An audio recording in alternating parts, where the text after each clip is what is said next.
किया हुआ जब महाभारत युद्ध में महारथी कर्ण और हनुमान जी की युद्ध हो गया।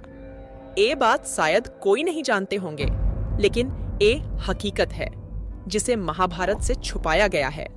ऐसे तो कई अनसुनी बातें हैं जो महाभारत में आपको देखने को नहीं मिलता है। पुराणों में अक्सर ऐसा पढ़ने में आता है कि महाभारत के युद्ध में अर्जुन के रथ पर बैठे हनुमान जी कभी-कभी खड़े होकर कौरवों की सेना की ओर घूर कर देखते थे, तो उस समय कौरवों की सेना तूफान की गति से युद्ध भूमि को छोड़कर भाग जाती थी। हनुमान जी की दृष्टि का सामना करने का साहस किसी में नहीं था। यहाँ तक कि उनकी दृष्टि एक बार कौरवों की ओर से कर्ण पर भी पड़ गई थी। वो तो भगवान श्री कृष्ण थे जो कर्ण को बचा लिया, वरना वह कब के खत्म हो जाते। तो आइए जानते हैं उस दिन किया हुआ था। एक प्रसंग में बताया गया है कि जब कर्ण और अर्जुन के बीच युद्ध चल रहा था, कर्ण अर्जुन पर भयंकर बाणों की वर्षा कर रहे थे।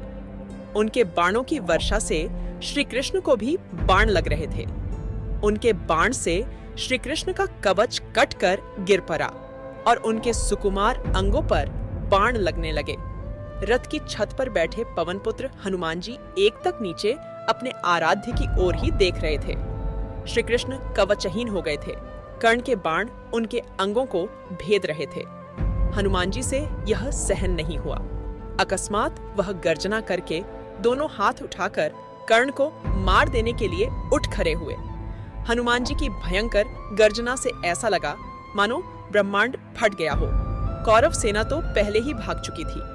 अब पांडव पक्ष की सेना भी उनकी गर्जना के भय से भागने लगी।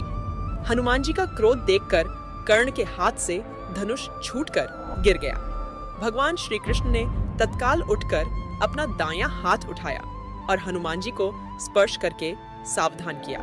बोले, तुम्हारे क्रोध करने का समय नहीं है। श्री कृष्ण के स्पर्श से हनुमान जी रुक तो गए, किंतु उनकी पूंछ आकाश में हिल रही थी। उनके दोनों हाथों की मुट्ठी बंद थी। उनकी आंखों में मानो आग भरी हो। हनुमान जी का क्रोध देखकर कर्ण और उनके सारथी कांपने लगे। हनुमान जी का क्रोध शांत न होते देखकर श्री कृष्ण ने बड़े स्वर में कहा, हनुमान, मेरी ओर देखो। अगर तुम इस प्रकार कर्ण की ओर कुछ क्षण और देखोगे तो कर्ण तुम्हारी दृष्टि से ही मर जाएगा। यह त्रेता युग नहीं है। तुम्हारे पराक्रम को तो दूर, तुम्हारे तेज को भी कोई यहाँ सह नहीं सकता।